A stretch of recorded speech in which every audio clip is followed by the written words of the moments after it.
A heartiest welcome to every one of you to this important and timely webinar on From Toxins to Alternatives, Revolutionizing Tobacco Control. I invite Professor Zimlichman to give his presentation. Over to you, sir. The importance of smoking cessation will be seen in the next slides. Important is cessation of smoking. We now have data showing that the risk of recurrent infarction in smokers who had myocardial infarction fell down by 50% within 1 year of smoking cessation, and it normalized to that of non-smokers within 2 years. Now, harm reduction. And harm reduction means we want to reduce the harm. We are aware to the limitation of the patient and his ability to improve his behavior and way of life. And then we can ask, is harm reduction ethical? Are we allowed to advise reduced harm? Will harm reduction be beneficial? And is it ethical to compromise? If those are not able to stop, we should use maximally all possible harm reduction abilities.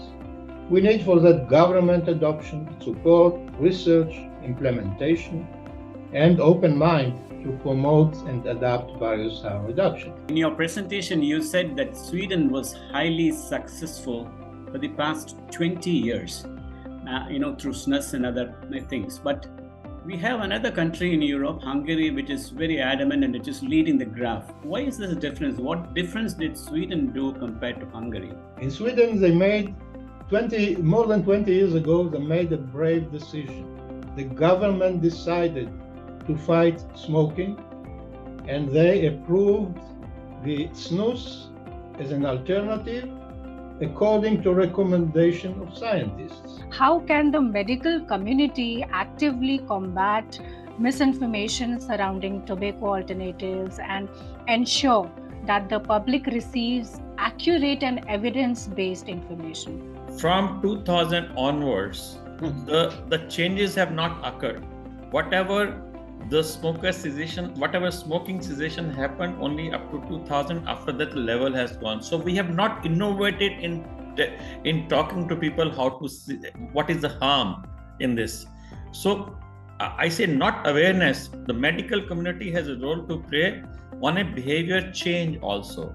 Secondly, medical community has a role to play not only merely giving drugs, talking about different alternative methods, but to have a counseling session with people. Can we call addiction to tobacco and smoking as even a disease of the brain? Yes, it's a pathological condition. People have their personality traits.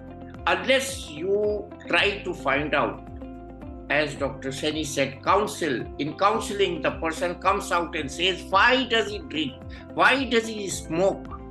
Why he is so crazy about his smoking? You will find out reasons, and unless you address those reasons, it is, I would say, not possible to bring him out of this addiction. I will now conclude this, with a closing remark from all of you.